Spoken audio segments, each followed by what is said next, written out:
But now having to face Punk, and like I said, for Punk too, I got to imagine for him right now, he feels like this tournament is his for the taking. And so, you know, we've said it, when Punk is confident, he is one of the scariest players out there. And so I feel like his confidence has got to be through the roof right now, feeling good about this bracket ahead of him. But what happens if he has to face off against a NuckleDu? Because if that ever happens in this bracket, boy, do I have the listing for you for how they've gone this year. Well, the interesting part was, remember yesterday on New Neutral, I think that's what Brian and Rob were saying. Wouldn't it be crazy if we had a Punk versus NuckleDu grand finals? Would be. It actually would be. Yeah. It would be the loser semis if it happened, but we might still get it. And you know what? I mean, I think a lot of people will be looking forward to that. However, obviously Shine and Zonk Muscle trying to get in the way of that. Okay, I had to think about the name a little bit. But yeah, going into it, Shine versus Punk, I'd imagine this is a matchup that's going to be very hard to call in regards to what characters they're going to be using, because this is just like a match that Punk and Shine can use different characters against each other on, because they've played so many different games. It's like, all right, well, this is the moment where I have to kind of like maybe sneak a pocket character in and try to take the W, right against like one or the other. Like, we've seen Punk kind of exercise this strategy a bunch. Like, he's utilized Ken in certain matchups. He's utilized Vega in certain matchups as well. So if we do see a character outside of the main Luke, I wouldn't be too surprised. Yeah, I mean, to be fair, though, I mean, I feel like Punk is also probably feeling really confident with that Luke. I mean, look what Luke has done for him. Took out Arturo, took out Idom, took out Deadeye Artist. So, you know, he's probably like, you know, I'm just going to stick with this character. He's been doing me well, and obviously a very strong character, and a strong character in the hands of a player like Punk becomes an absolutely terrifying character. It is.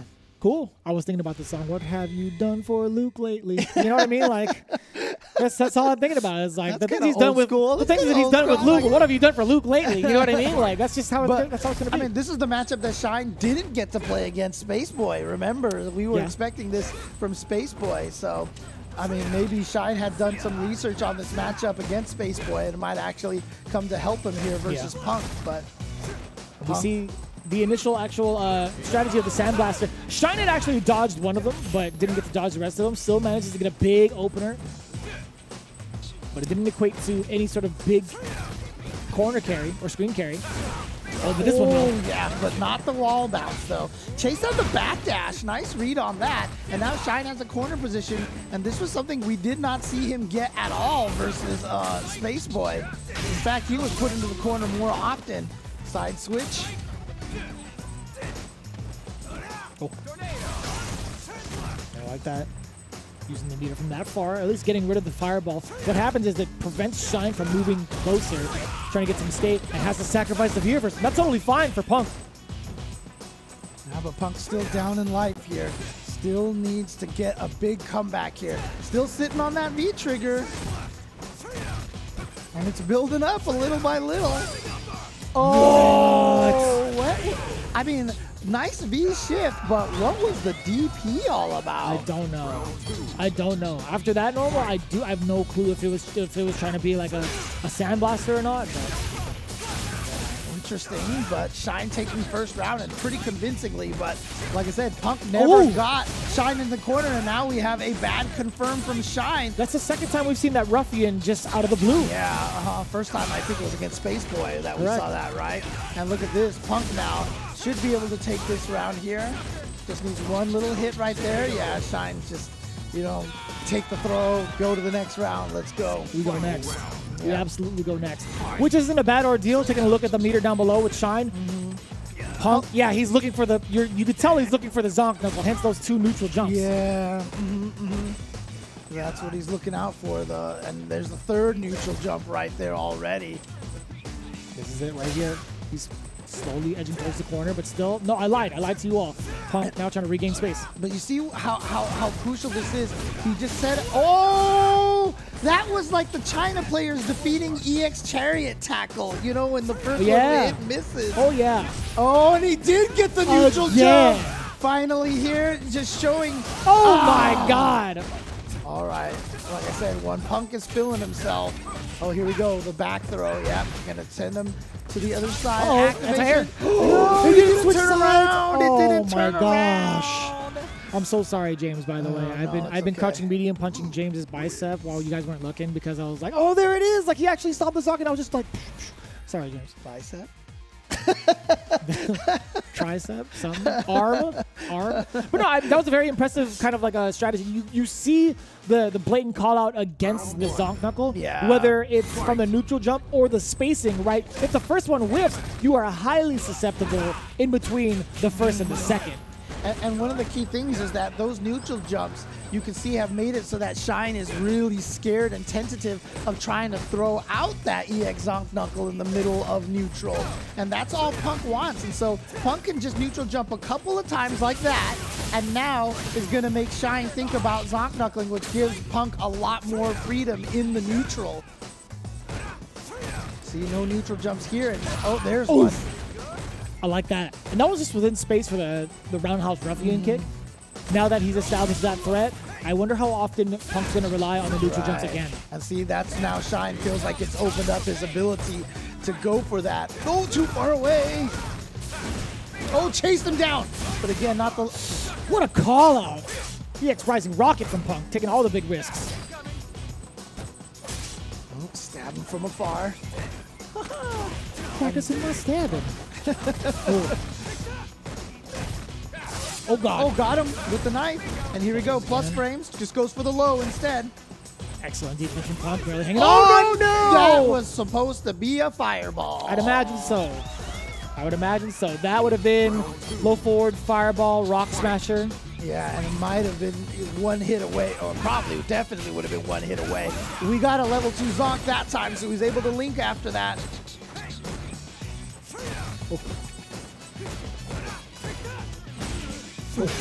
Oh, the flush in neutral, all the way for this corner carry. DP Ender, not quite a safe jump, but not much Cody can do. Got him with the frame trap. You tried to get the suppressor. It was a low, but no, it was too far. The low activation and extension just wasn't close enough, I think. And we've seen what damage that can lead to thanks to Momochi. And it just wasn't able to connect it, unfortunately, for Shine. So he needs to find a way to get some damage in here. No anti-air. Tough break. Oh, that's a huge jump in. Okay, spend 1 bar. He wasn't going to go for any kind of crazy combos in the super. No reason to. Plus, yes, sir. You can't be reversal that. Tried to shimmy, but Punk not falling for it. What was that? He was going to try to chip him out. He was trying to chip him out and shoulder into the super. He was just going to try to chip him out. It's so funny you say that because like in Street Fighter League, he's so reluctant to even go to that strategy. He doesn't even want to go into the shoulder tackle into critical art most of the time. And look where it gets him the one time he tries to do it in the CPT. Well, that's so difficult. I'm just surprised that's the decision that he decided to go with because I feel like Luke's got a lot of faster moves that are cancelable that have that kind of range. But I think he wanted to get a little extra chip damage to guarantee that it would kill. He could have done like standing heavy punch, uppercut into critical art right, if he exactly. was in range, right? Maybe he just wasn't. I got to look at the replay. Yeah, exactly. Go fishing with that towards heavy punch again. -2 on block. Nice whip punish by Shine. Got the level 2 Zonk. And he's going to side switch here. But that's just extra damage. That's so tough. The anti-air is not there. The cross-up entered the dragon style. Suppressor plus frames after that, being able to cancel it, but the big interruption from the lights. Look at the amount of carry he gets and the damage as well. EX Rising Rocket. The risk pays off yet again. Canceling the trigger, and now the throw. We get to establish so much Oki after this. Yeah. And now Punk. Oh, chase down the backdash, and again, getting a lot more of those level 2 Zonks. And then the counter hit as a meaty Shine, finding the hit on Punk. And Shine now 1 round away from taking a lead 2-1 over Punk. And that's such a good layer to start off with, crouching medium punch, because you get to go into the final fight combo and even trigger if needed, right? So Shine in a very, very good position right now off of that. But there's that single hit confirm. Punk probably one of the first players to really make that a requirement for the highest level of play early on in Street Fighter V's career. There it is again. Backdash, and yeah, no activation for you. That's what that V reversal was about. Plus frames. He caught the bad spray. Activate. Watch out for the back throw. Punk was ready for it still. Despite Shine walking up like a step and a half, there's the snap back. Put it on him. The medium punch to get the game's pretty much dead even. Yep. Now Shine does have a little bit more resources right now, but barely, just one bar. And what a whip punish. Didn't quite get the full charge to the level 2 Flash Knuckle. Gotta hold out the backdashes there. Punk's defense against throws have been immaculate thus far. Getting the sweep. Ooh, that shoots up as a counter hit medium kick. Yeah, but he didn't get anything afterwards. And stopping the Zonk Knuckle with the target combo. What a tag. He's just so aware. Again, Punk is just so aware that Shine wants to get that back throw so badly. And yeah, V reversal right now just to keep Shine as much into the corner as possible. Nice. Did not, where knife did not hit. It's the target. We're seeing a lot of normals now again from Shine, trying to contest against Punk. But it's so difficult. The more you throw out there, the more susceptible you are to possibly a counter poke. You see Panda, Punk now going for the counter pokes as well, the low medium kicks. Plus frames, just goes for the crouching medium kick a couple of times. Oh, that's the one? Oh, wow. He goes into the super interesting. He just wants to put him at basically 1 or 2 mix-up death, especially with only 25 seconds left on the clock. But here we go. No resources, no EXDPs to bust you out of anything now. Oh, it's a Zonk and a trigger for the side of Shine. Oh, that's gonna be wrong. No! Punk drops the combo, messed up the combo. We have an opportunity here. He's got that EX Zonk ready to go. Actually, he's gonna use it for the tornado. Oh, he has to hold this tornado with 5 seconds. Shine has to do it. No anti-air. He lets him out for free. And still, Punk catches Shine, trying to move in places he shouldn't, runs into the crouching jab. That could have been a time over victory for Shine had he called it correctly. He should have let the fireball do all the talking. I feel like in that moment he could have at least got the block stun and go for a strike throw mix up one final time. Yeah, one final time. The beautiful thing for Punk though is that usually when you're trying to defend like that and like, oh, I'm going to try to survive the timeout. Most people just don't jump forward all of a sudden like that, right? You know? And he did, and it really did catch Shine off guard. So what a decision by Punk, and now Punk is the one up 2-1, even though Shine had the lead early on with 1 round to 0. Super impressive play. I gotta say, like, as impressive as Punk's offense has been year after year after year, his defense is something to really admire. Super smart decision making from both ends. Oh, shift break, get him off me. Suppressor plus frames. Yep. That's so good. Backswing blow. Move. Oh, and nice decision to go into the target combo for the back throw. But there it is again, that Sandblaster just so fast. It's so hard to walk and block that move. That's why you see Shine jump right there. He was trying to bait out a Sandblaster. He's got 1 Rock Smasher left to go. I think if it lands on Shine, oh my lord. Yeah, you cannot walk. Oh, he got it? You could jump though. Okay, look at this corner carry here. He's 1 more mix up. He's got Punk in the corner. But again, Punk just jumping raw out of there. And Shine has not been ready for that. To be fair, that's a really clunky angle that Cody cannot contest against, right? One of the big anti-airs he has is the standing heavy punch, but it's still not going to be at the right angle. Oh, the delay, the deliberate delay now. Shine finally coming bringing it all together now. Full combo or a reset in here? Yeah, he goes for the... Oh no, he just went for the combo. Oh, baits out. There we go. So Shine with a good looking round there. But you know, if you're Punk, you're like, yo, this is Street Fighter 5. That just happens every once in a while. You just roll that, like water off a duck's back, man. Just let it go. It's definitely looking like a Cody round already. You land a Zonk Knuckle, you get corner pressure and tons of damage. Oh no! And now it's a Shine round. I think that was supposed to be a whip OS right there, but Punk was actually close enough for that crouching light punch to hit. Oh, got the backdash, but what a tech by Punk. Oh, that's a whiff punish. I like this from Shine. Signs of life. The back throw could do it. Plus frames after that. And the whip throw. No, not again. And that's the second missed ruffian. This is so scary. If Shine loses this round off of that ruffian. Please don't. Oh. Please don't. He's got a V-trigger activation possible here. Oh, nice. No. It was either the Zonk or the EX Tornado, and Yeah. Punk guessed incorrectly. Shine, there you go, closing it out.